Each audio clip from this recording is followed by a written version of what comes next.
television highlights of the news of yesteryear.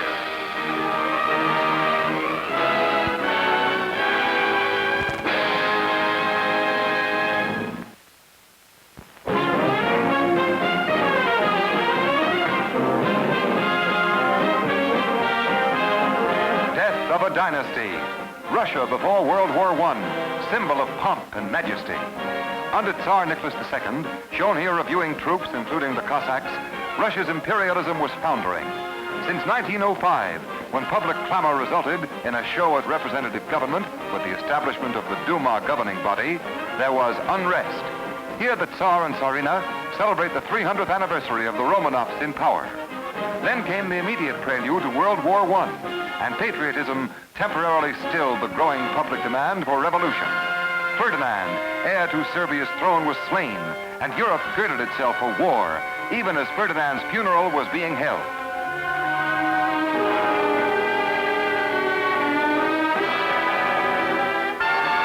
Nicholas announced to Germany she was ready to fight, made a pact to send an army and arms to France, and prepared to personally lead his armies. Grand Duke Nicholas was still in control of the military at this point when Russian fighting men landed in France. But the Tsar was preparing to take over, leaving control of diplomatic affairs to the Tsaritsa.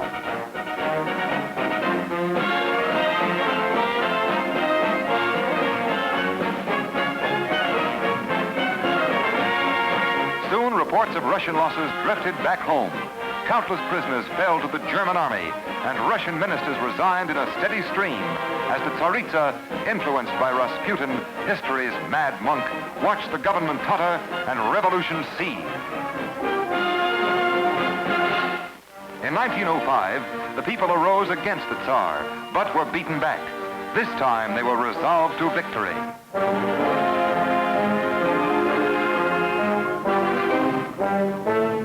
Retreating artillery passed sidewalk speakers, exciting the public to action. And then in Petrograd, March 8, 1917, a riot.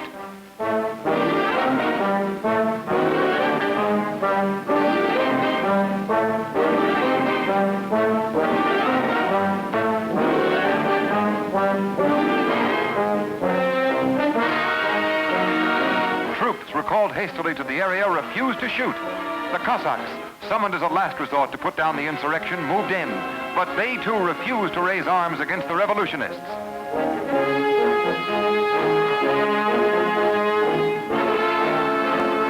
At the Tamadge Palace, where the Duma was in session, plans were made to force Nicholas to abdicate. Troops mutinied, defied their leaders, and joined the revolt. It was Prince Georgy Evgenyevich Lvov in center, noble-born liberal who became prime minister of the provisional government that followed success of the revolution. As victims of the uprising are buried in a common grave, there is calm in Russia. But the Lvov government dissatisfied the masses, and the years to come saw Aleksandr Kerensky emerging as head of the provisional government, only to be overthrown.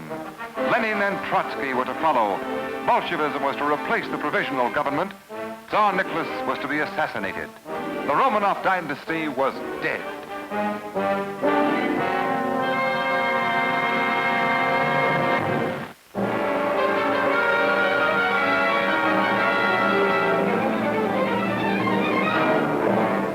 July 1930, and the volcanic Vesuvius erupts. Thousands died and countless injured as 8 provinces in Italy felt the force of the catastrophe.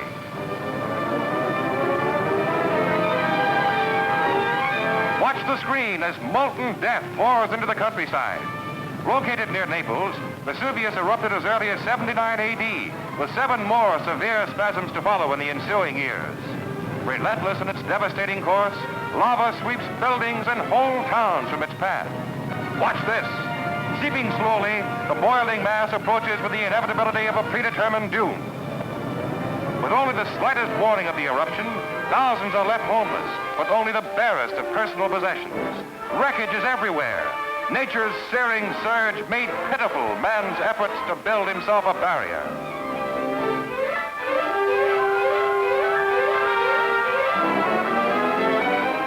With Vesuvius still grumbling in the background, the city of Herculaneum, sister city of Pompeii, is excavated. Workers uncover structures buried for 19 centuries. The Vesuvius, which buried modern buildings, aids in the rediscovery of the glory that was Herculaneum.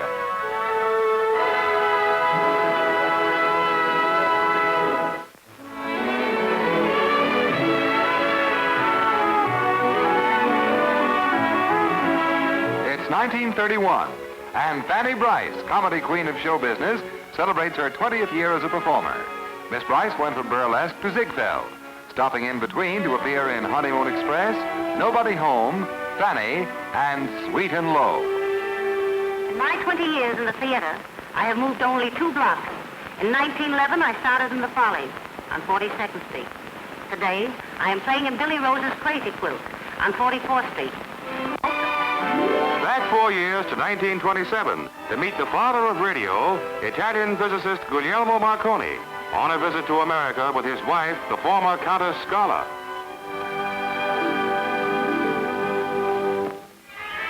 Let's see how good your memory is, movie fans. Recognize them? It's the Tamadge Sisters, Norma and Constance. That's Norma, star of the silent screen, and here's Connie. Gosh, time does, doesn't it?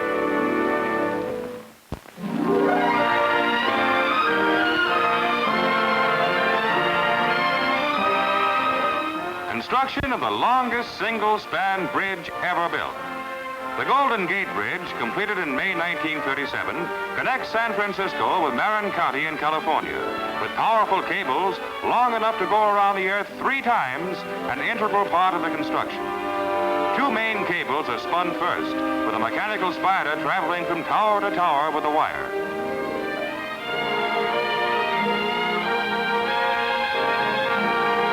Part of the 80,000 miles of cable that went into the Golden Gate Bridge, with special machines employed to strengthen the wire. Actual construction of the roadway. Steel beaming is hoisted by a derrick and then placed into position. 800 tons of steel beaming were set in place in a single day with this derrick operation.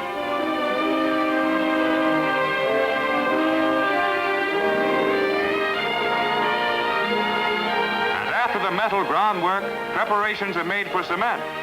The bridge was built from both ends at the same time, a $35 million operation that emerged 1 mile long and a tremendous aid to travelers, as well as a historic landmark by which millions identify California's beautiful city, San Francisco.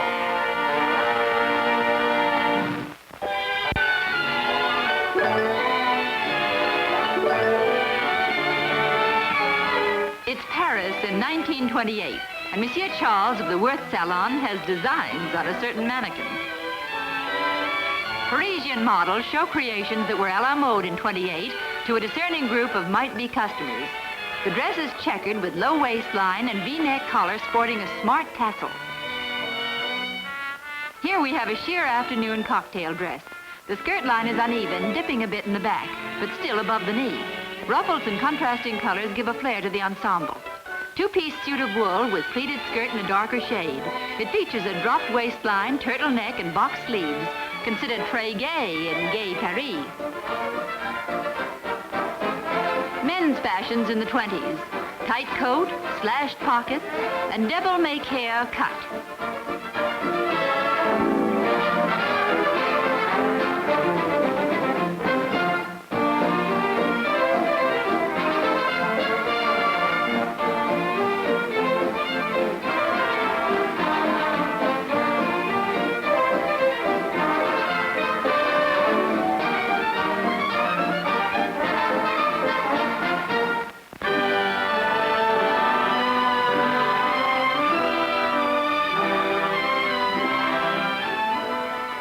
Newark, New Jersey in the late 1920s, and Frank Hawks is piloting this biplane-towed air glider. These early experiments with motorless ships preceded Hawks' attempt to span the country in a glider. In March 1930, Hawks did it. Starting from San Francisco and using planes to tow him in relays, he made it. But it took him almost a month to do it and become the first man ever to succeed in crossing the country in a glider.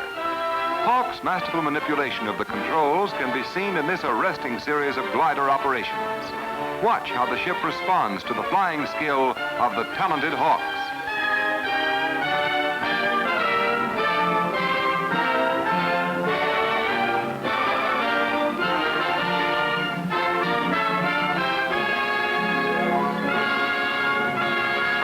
Andrew Hawks, master of motorless flying.